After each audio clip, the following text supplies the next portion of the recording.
Hello everyone. If you like what I'm doing here, please consider subscribing, liking, and commenting. It would really help the channel out quite a bit. Thank you very much.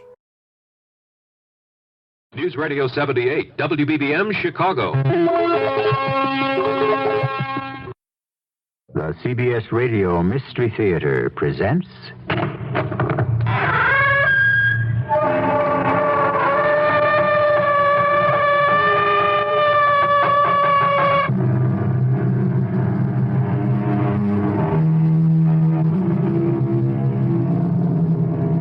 Come in.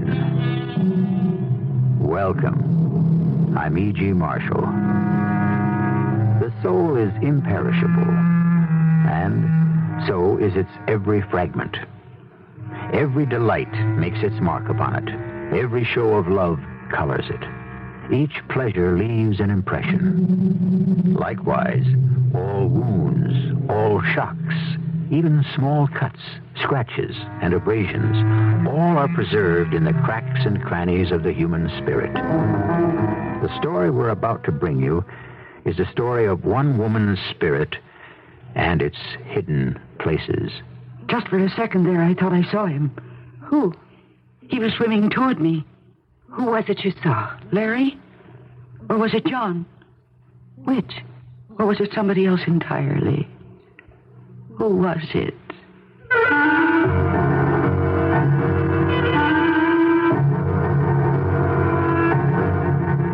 Our mystery drama, Silent Shock, was written especially for the Mystery Theater by Elspeth Eric and stars Mercedes McCambridge.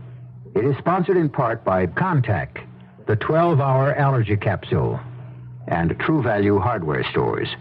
I'll be back shortly with Act One.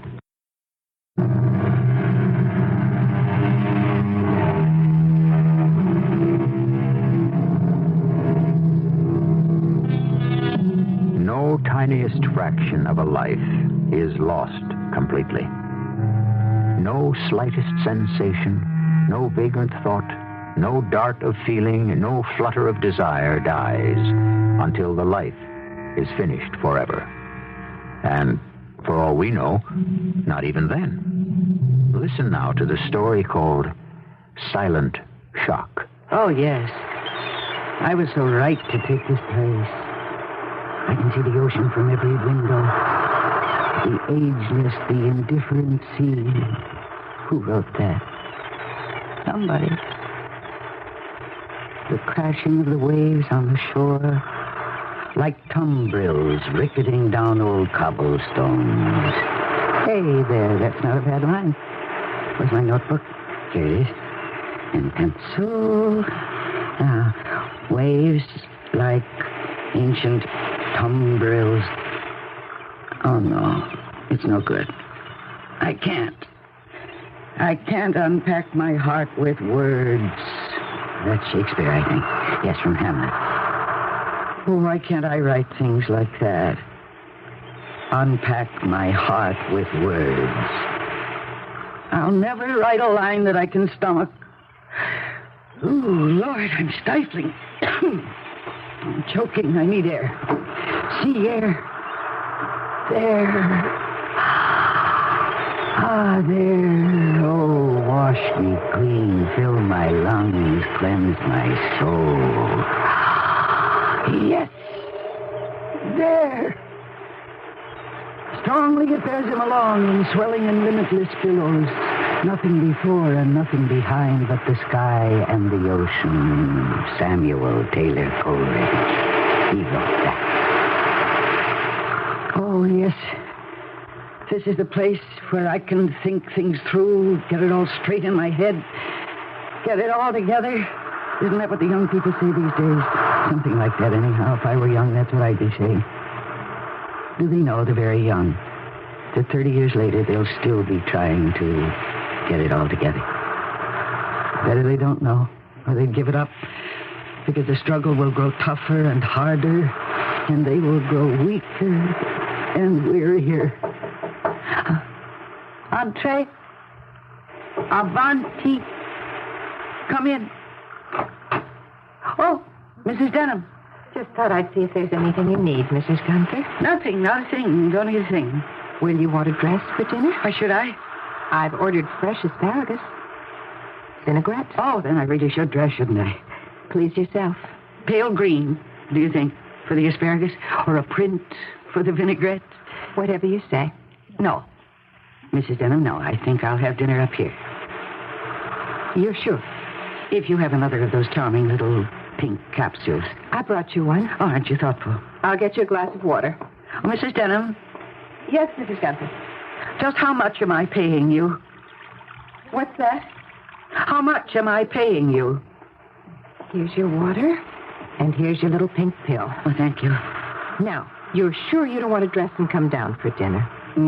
No, I think I'll take a tiny nap. And then when I wake up, I'll make a few phone calls.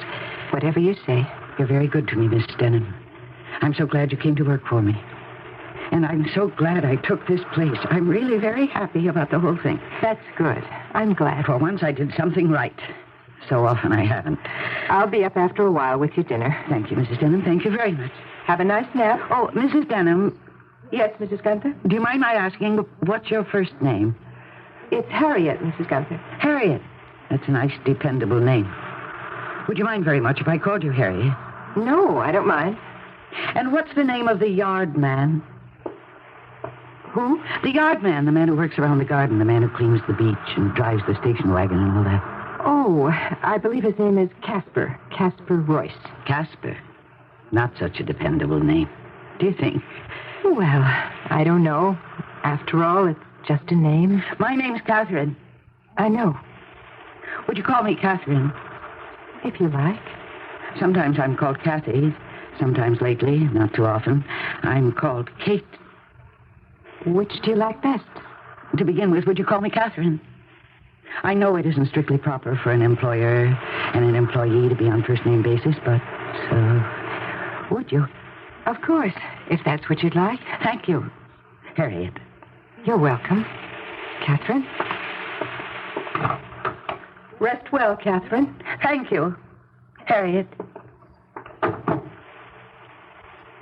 The gaudy, blabbing, and resourceful day is crept into the bosom of the sea.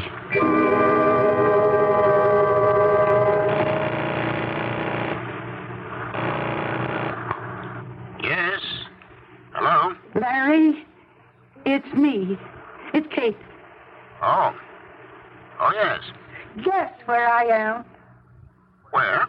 The most beautiful place you ever saw. Right by the ocean. I can see it from my window. Must be beautiful. And hear it day and night. You want to hear it? I'll take the phone over to the window. There. You hear it? Do you hear it? Yes, I do. It must be quite a place where you are. Oh, it is. It is. It's terribly expensive, but who cares? Not me, I assure you. Larry, Yes, Kate? do you miss me? Oh, say you do, even if you don't say that you do. I need to hear you say it in the worst way. Larry, are you there? I'm here, yes. You're not still brooding over that little quarrel we had, are you? Which one was that? The last one, of course, when you stormed out of the motel. Oh, that one. And you called me all those things. What thing? You know what things. No, I don't. What things? Well, you couldn't have forgotten already. What things, Kate? Oh, possessive, demanding, you know. Oh, those things. And worse things, too. Insatiable, stifling. You said I drew a circle around you and I wouldn't let you step across the line. Is that what I said? And when I begged you to come back and told you I'd try to do better, you said, too late. The boat has sailed. Kate? Are you there? Kate? I'm here. Yes, I'm here. Are you all right? I'm fine. I'm perfectly fine. Never better. Larry, you know what I think would be nice? The nicest thing I can think of? What's that? For you to come here. It's such a beautiful place. With the sea and the sun, and it's a lovely house. And I have aquamarine sheets on my bed. And a chaise longue draped in Chantilly lace. Aren't you tempted? Kate? We could fall in love all over again. I know that we will. And we'll take long walks by the sea and breathe the good air and skip stones. Remember how good you always were at that, and I could never learn how. Well, I'll practice. And when you get here... I have to hang up now, Kate.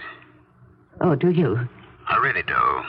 Well, I'll call you again soon. And you think about coming up here for a visit. Will you do that? I'll think about it. And I'll start collecting stones for us to skip. Nice, flat ones. All right. Goodbye for now, Kate. Does that mean you'll come? Oh, he hung up. Well, I guess I said everything I had to say. After all, what is there to say to someone who was once your lover and isn't anymore? And when she took unto herself a mate, she must espouse the everlasting sea.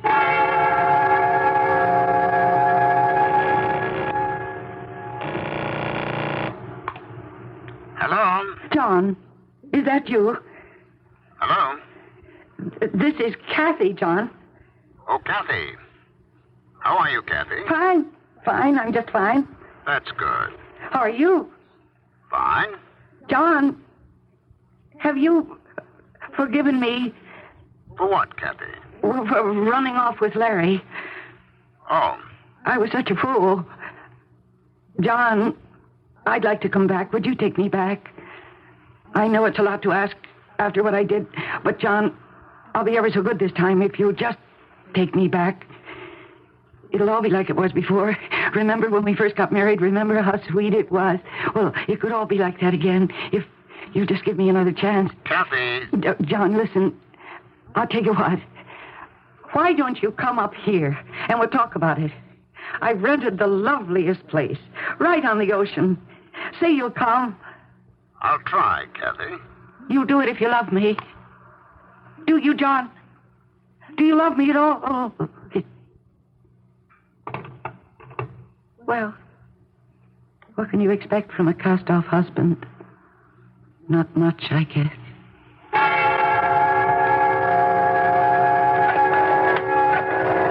Father, be there, please.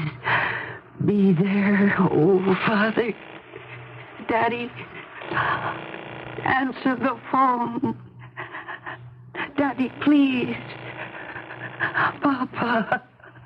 Oh, Papa. Oh, Papa, please. Please, Papa.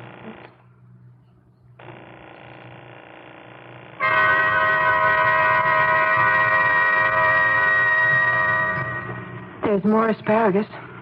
I'll have some. She asked me to call her by her first name. Well, that's all right. She wanted to call me Harriet. I said, fine, sure. Go ahead. No harm in it. Well, that's what I figured. One thing bothers me. What's that? The telephone. I'd like to take it out.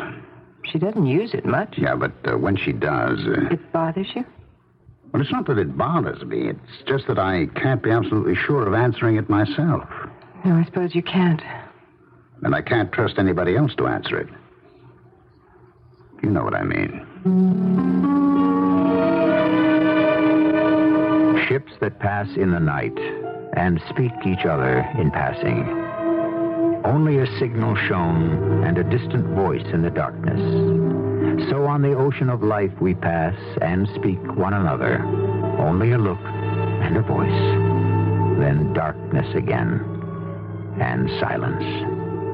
I'll be back shortly with Act 2.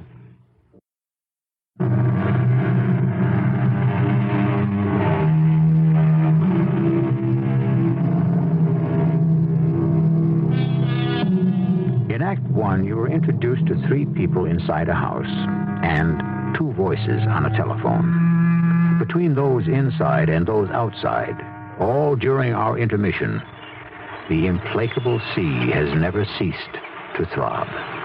Listen now to the second act of Silent Shock. La, la, la, la, la, la, la. Morning, Mrs. Gunter. Oh. Hey, nice morning. Are you Casper? Casper Royce, yes, ma'am. Oh, you don't remember me, do you, from before? Before what? Oh, never mind. Just before. I'll be perfectly frank with you, Casper. I don't even remember hiring you. But I guess I did. Yes, ma'am. Yeah. What you got there? This? Oh, this is just a pile of stones.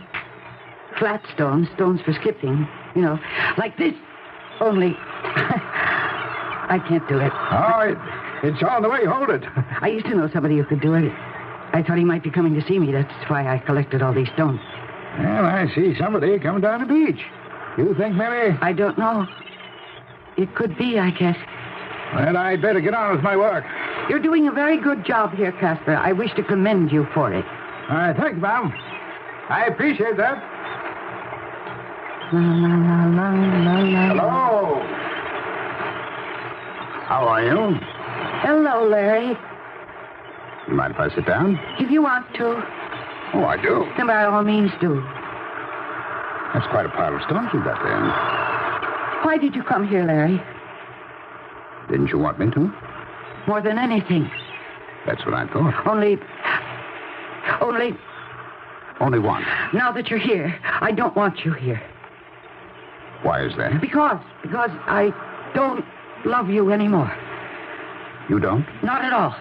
Not a bit. Why is that, do you think? Why is anything? It's foolishness to think there's a why to anything. A brain could burst and spill all over trying to figure out why. Don't you know that? Everybody asks questions, nobody gives answers, and there you have the whole thing in a nutshell. In a seashell, perhaps I should say. That's why I hate it.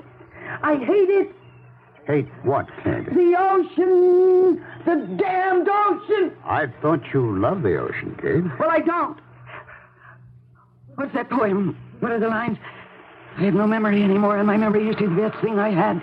Now I can't remember anything. Oh, yes.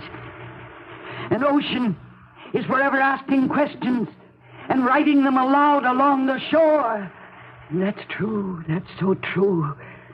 And I walk along this shore looking for questions. You know the story about Gertrude Stein, don't you, Kate? When she was dying, she said to her companion, "What's the answer?"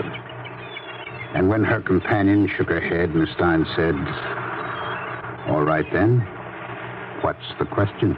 Oh, that's good. That's very good. That's very, very good. I didn't know you knew things like that, Larry. You amaze me. Do I? You can go away now. You've given me something to think about. All right. And I'm going inside. Away from this damned, hateful sea!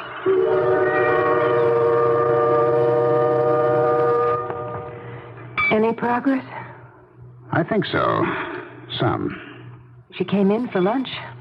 Where is she now? Back on the beach again. Can't stay away. Tell me something.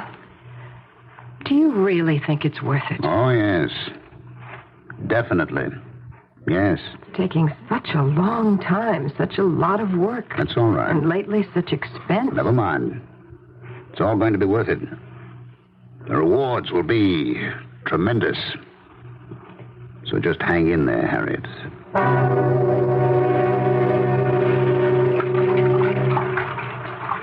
Afternoon, Mrs. Gunther. Oh, Casper. Hello. Yeah, she's still calm. Good for skipping stones. Oh, I don't care about those anymore. You want me to clear them away? No, leave them. The sea will take them eventually. The sea takes everything eventually, so just leave them there. You enjoy wading in the ocean? I like it. Anyway, it's something to do. You ever go swimming? Oh, no. No, I can't swim. Nobody ever taught me. Not hard to learn. Not if you're young, maybe. I didn't learn till I was 50. I'm pretty good at it. Really, you mean that? Oh, I could probably teach you if you'd care to try. Well, I don't know. I'm afraid of the ocean. Nice calm day like this one. Nothing to be afraid of. It's funny, just this morning, I thought I hated the ocean. But I can't stay away from it. Don't you think that's peculiar? Oh, I don't know if it is. Do you know Lord Byron's poem? I don't know any lords, and I don't know much about poetry either. Lord Byron was an Englishman, 18th century. His real name was George Noble Gordon. What's the poem? And I have loved thee, ocean, and my joy of youthful sports was on thy breast, to be borne like the bubbles onward. From a boy I wantoned with thy breakers, and trusted to thy billows far and near, and laid my hand upon thy mane, as I do here. That's very nice. And laid my hand upon thy mane. Imagine writing that. Imagine seeing the ocean like a great imperious lion, so regal, so indifferent, so... Imagine being so talented you could see that and write it down. Oh, Lord. You all right, Mrs. Gunther? Why can't I write something like that? It isn't fair. It isn't right. What's the matter with me? Nothing's the matter with you, Mrs. Gunther. I didn't mean to upset you, Casper. You didn't upset me. You upset yourself. Well, whatever. You go on about your work. I'll play around in the water for a while longer. All right, Mrs. Gunther. Don't go out where it's too deep. I won't. Don't worry.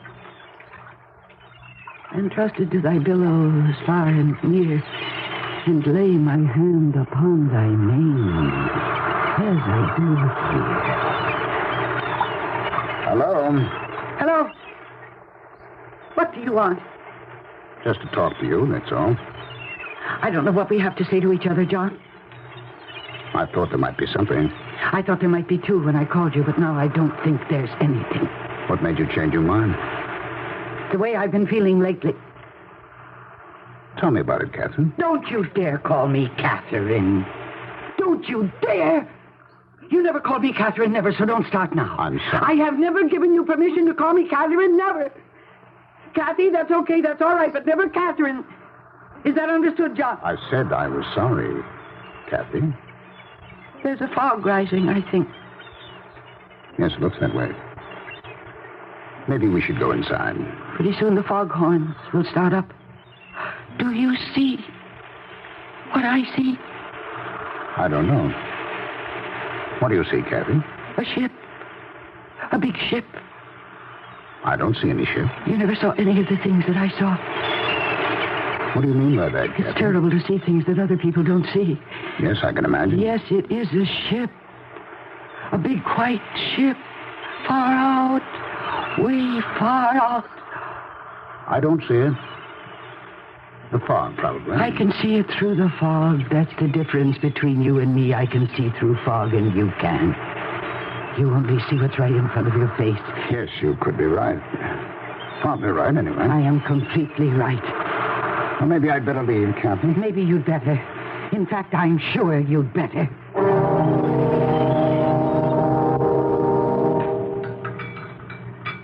She's still out there. I know she is, Harry.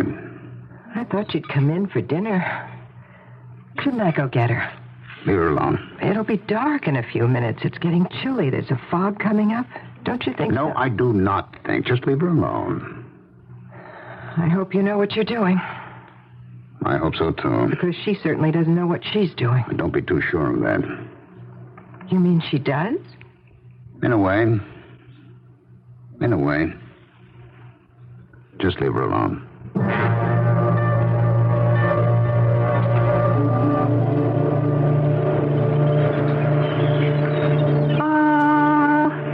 I knew it. A ship. It is a ship. It is the ship. Oh, I've waited so long, so long. It's coming through the fog. It's there. It's there. I only have to wait. It'll come closer. The fog will lift. At the very least, the fog will part, and I'll see it. Big and white and powerful and majestic. Sailing strong, serene, on the breast of the sea. It's closer. Coming closer. I've only to wait and it will...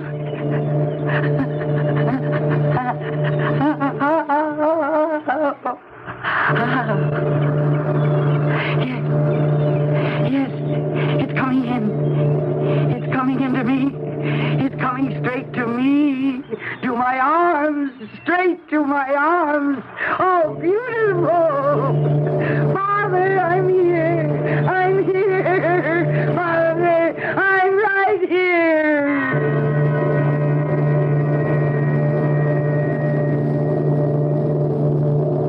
She's standing up. Oh? Let her. I can just barely see her. It's almost dark, the fog. She's waiting for something. For what? She knows. Do you know? I think so. Well, then... It's no good my knowing. She has to know. Oh, now she's stretching her arms out to the side. Oh? She's moving, taking a few steps toward the water. Oh? She's going into the water. Let her. No, I won't. I'm going to stop her. Leave her alone, I'm going to Harriet. open the window and call to her. At least I can do that. Mrs. Gunther? Mrs. Gunther? Leave her alone. Father! It's Catherine! It's Catherine, Father! She's walking too far out. Father! It's me! It's me, Daddy! Mrs. Gunther, stop! Come back! Papa! It's Catherine! We can't let her drown. Here, Papa! I'm going to stop her if you won't. I know you're not. It is wrong. It's Catherine, Papa! I'm here! She's over her head. She is? I can't stand it. I can't. Wait. Be quiet. It's all right. I've got her. I've got her, Doctor. It's all right.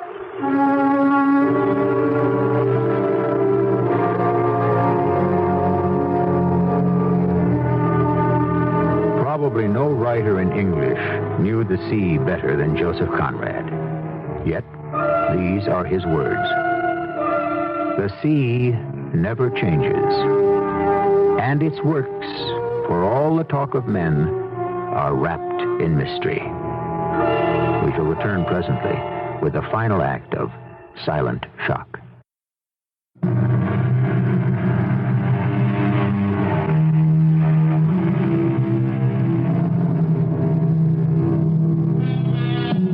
When we left you at the close of our second act, it was with some words of Joseph Conrad.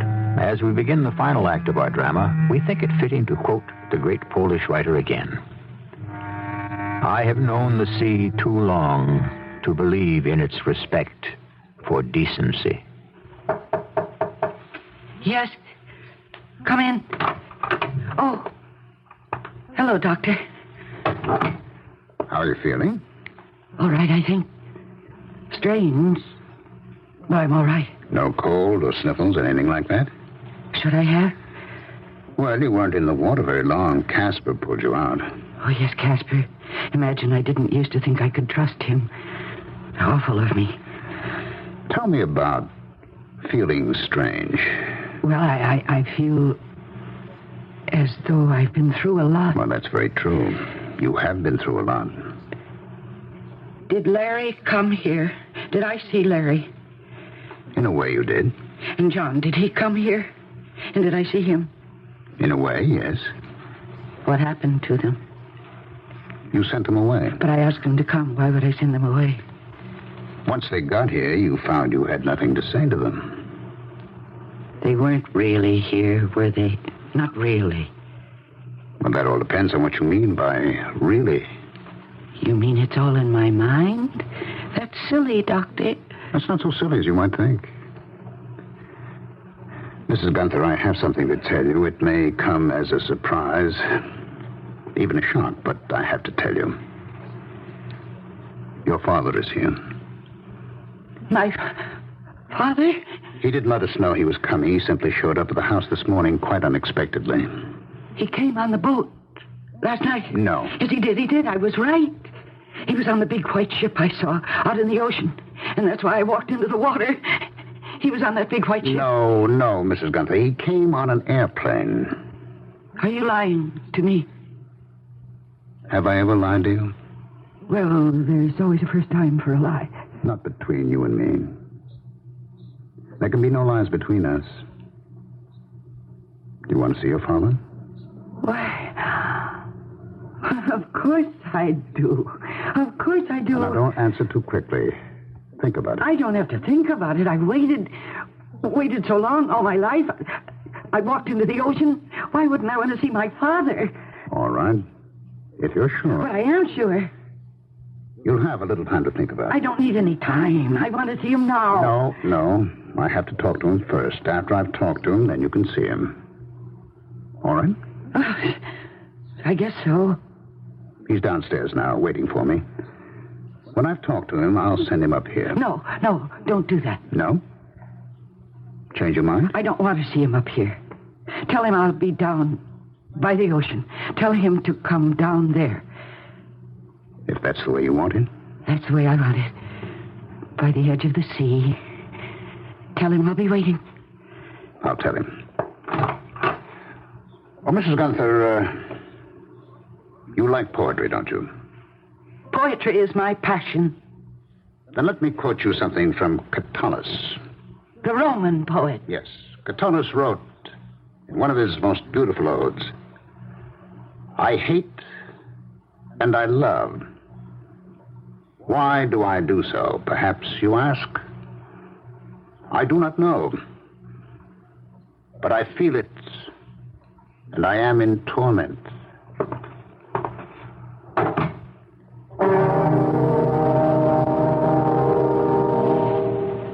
Where is he? He knows I'm waiting.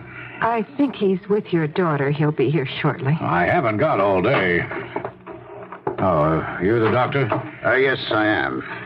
You've met my wife? Yes, we've met. Please sit down. Take my chair. I'm here about these bills. I've just come from your daughter's room. Yes, your wife said that's where you probably were. Wouldn't you like to know how she is? How is she? She's improved. She's all right? I didn't expect that. I didn't think she'd ever be all right. I didn't say she was all right. I said she's improved. Well, how much? Improved how much? Some. You realize, don't you, what happens if she's ever really, really all right? Yes, I do. Tell me something. How does she happen to be here? When I went to England, she was at Edgeworth Sanitarium. It wasn't until I began to get these outlandish bills of yours that I knew she'd been moved. I wrote you about that. Well, you only wrote me that the sanitarium had been closed down. And that my wife and I had taken Catherine to live with us. I was her psychiatrist at Edgeworth, and I thought she had a good chance for recovery. Complete recovery? That remains to be seen. But I thought when she came here that it was just a temporary thing. I trusted you to take care of everything. The other patients at Edgeworth went home to their families, or institutionalized elsewhere by their families. When we looked about for Catherine's family, where were you? Well, I was in England, you know that, in London. I moved my business there after, well, you know. You know everything that happened, I'm quite sure. Well, that was 15 years ago. You stayed in London for 15 years. No one's heard anything from you in all that time. Unless you call a monthly check, hearing from you. And for the last few months, we haven't even had a check. Well, because your bills got idiotically exorbitant. Look here, look at this. $1,000 for the services of a man named Casper Royce. There was never any charge like that when she was at Edgeworth. What could a man do to earn $1,000 a month? Well, for one thing, he could save your daughter's life. We brought Casper here from Edgeworth. He's a good man, and he developed a fondness for Catherine. As we had. He was assigned to keep an eye on her at all times. And last night he rescued her from the sea. She tried to drown herself? She tried to find you. Oh, forgive me, Doctor. I'm not up on all this psychiatric mumbo-jumbo. I'm a simple man. Now, let me try and make it a little clearer for you. The last time your daughter saw you was from a pier in the harbor. You were on a large white ship. She waved you. I suppose you waved back. I hope you did. And the ship sailed. She never saw you again. Oh, I couldn't stay here. You know that. The scandal, the publicity. I'd have gone out of my mind. The way your daughter went out of hers? Well, she was already unhinged. Unstable. Yes. Highly neurotic, yes, but not quite mad. At Edgeworth, she was obsessively interested in poetry of all kinds. Even tried some herself, but most especially, she was interested in poems about the sea. She copied them down, memorized them. She still does, and recites them, too. It became clearer and clearer that she was waiting for you to come back in a big white ship from across the sea. And last night she thought she saw such a ship, and she went out to meet it. Isn't it strange that the morning after she did that, you made your appearance? Oh, I came by plane. Yes, well, that's a petty detail, don't you think? The heart of the matter is that she knew you had come back. The man she'd waited for so long had come back. The man she'd loved all her life had come back. Now, Doctor, you're not trying to tell me she sensed something, had an intuition, some kind of telepathic communication. I wouldn't try to tell you anything. As you say, you're a simple man. But I wouldn't want you to think that she didn't see other men before you came. Actually, just yesterday, she saw her husband. Talk to him. Saw John? Talk to John? That's impossible. I happen to know John's in Bangkok. He got married about 10 or 12 I didn't years say ago. he was here. I said she saw him. Talk to him. Well, if he wasn't here, how could she talk to me? She thought you were John? In psychoanalysis, the doctor's always a surrogate, a substitute, a stand-in for someone else. We never quite know how the patient sees us. If the patient ever sees us at all as we really are, as anything but some familiar figure from the troubled past. That's the way your daughter sees me from time to time. But yesterday she saw me not only as John, once her husband, but as Larry, once her lover. Larry's dead. Yes, Larry's dead. He's been dead for 15 years. I know. She shot him dead in the middle of a quarrel. I know all that. Well, if she ever gets out of here, and if she's ever declared sane, good Lord, she'll have to stand trial. Do you realize that? She'll be dragged into court to stand trial for murder. I realize that. Well, you can't let that happen. I can't. Would you? Yes, I would. Peace of mind, emotional equilibrium are worth everything. Everything. I believe that. I believe it's worth every penny, every sacrifice, every effort. It's worth giving one's life for. I believe that, or I would not be doing what I am doing. I can't protect my patients and the other people in their lives, but I can work to protect them from themselves. And if one of them wants to walk into the ocean to meet a man, it's my duty not to just to keep her from walking too far, but to make her realize why she did such a suicidal thing. And to keep her from doing it again. Some other time, some other ocean. Some other man. Well, I don't quite grasp your point of view. I realize that, sir. Would you care to see your daughter?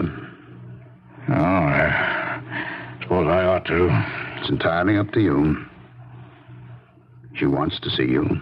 Well, will she know me? I'm inclined to think that she will. Which is her room? She's not in her room. She's on the beach. She said to tell you she'd talk to you there. Look here. You can see her from the window. Is that Catherine? Has she changed so much? Well, it's been 15 years, but she looks very nice. I'll go down to the beach and talk to her for a few minutes first. Prepare her a little. And then you follow.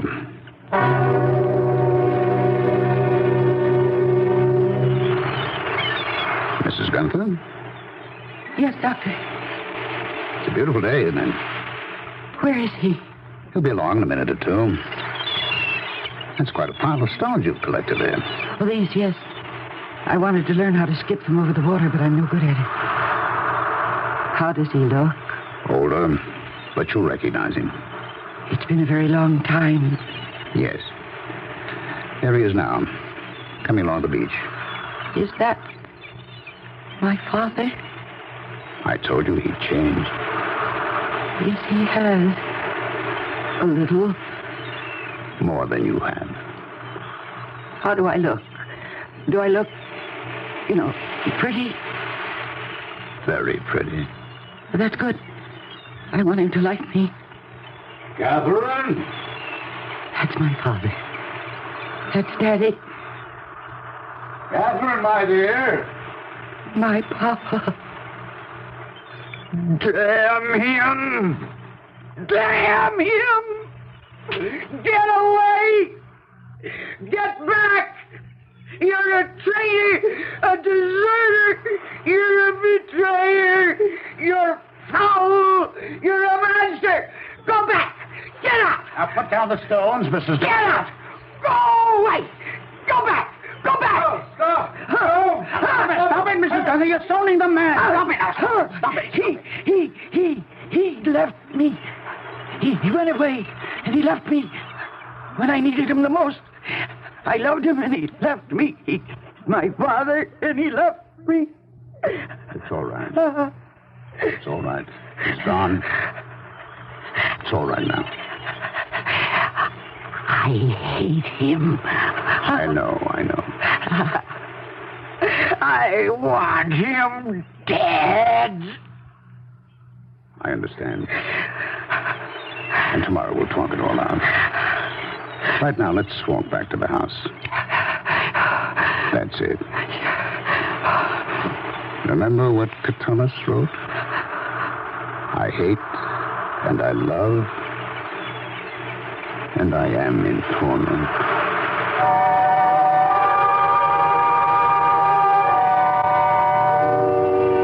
So the final word is by a Roman poet named Catullus, who lived in Sirmione, a peninsula stretching out into the beautiful Italian lake called Garda. These days we speak of ambivalence and sound very learned when we do so. But the torment is the same now as it was then, in the 1st century before the birth of Christ. And who knows how long before that. We suspect to the start of civilization. I'll be back shortly.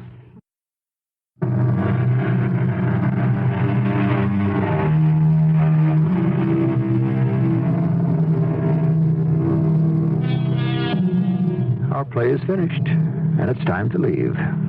In perpetuum frater ave atque valet. Those, too, are the words of Catullus, but in the original Latin, and they translate, forever, brother, hail and farewell. But we can alter them slightly for the purposes of our little show. Till the next time, brothers and sisters, hail and farewell. Our cast included Mercedes McCambridge, Ralph Bell, Teri Keane, and Ian Martin. The entire production was under the direction of Hyman Brown. And now, a preview of our next tale. I hope his jaw aches all night long. Oh, Lily, lock up. And, Doc, don't fall overboard on your way back to the cabin. He is very sick, Doctor. Oh, not at all, Lily. Mild upset, nothing more. Buku said he will die. Well, then he knows more than I do, which he doesn't. Now, don't worry. Pete will be all right. Buku knows. How does he know? He knows. Well, I know he's superstitious. Don't tell me that you are, Lily. I have seen things. Your medicine won't help Pete. There is other medicine. It is of the mind and the soul. A curse can kill. Buku? He has had a curse put on the captain.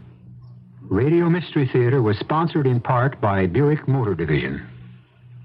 This is E.G. Marshall inviting you to return to our Mystery Theater for another adventure in the macabre. Until next time, pleasant dreams.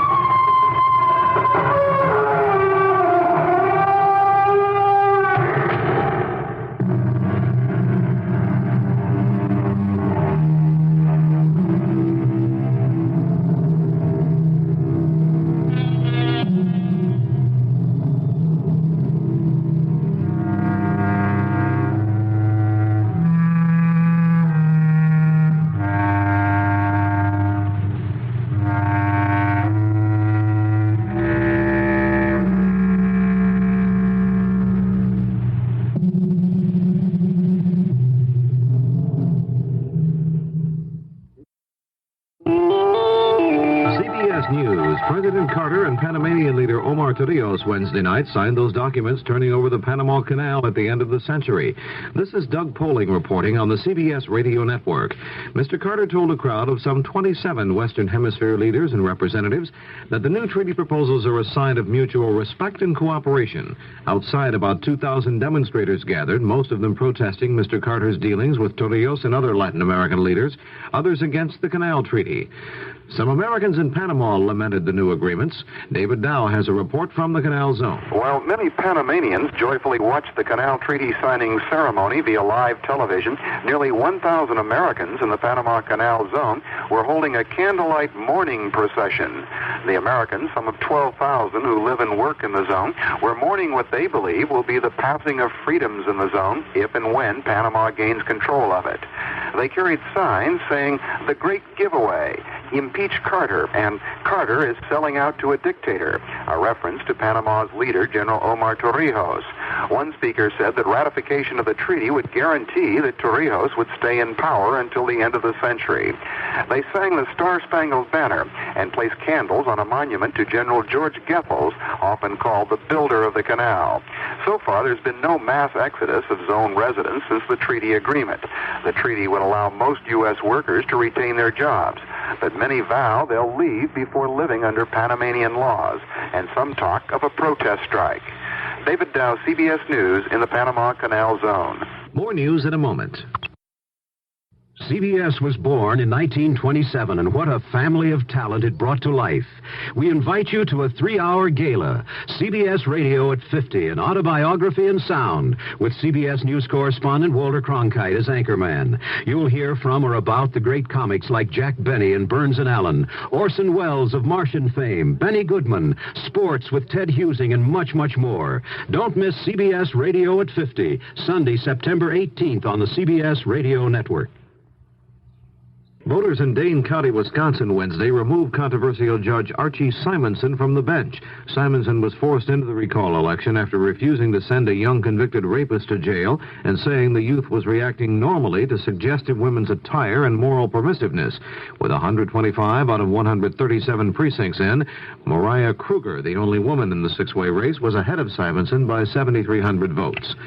San Francisco's police chief is asking the Chinese community to come forward with information it might have in Sunday's gangland-style slaying of 5 people at a restaurant.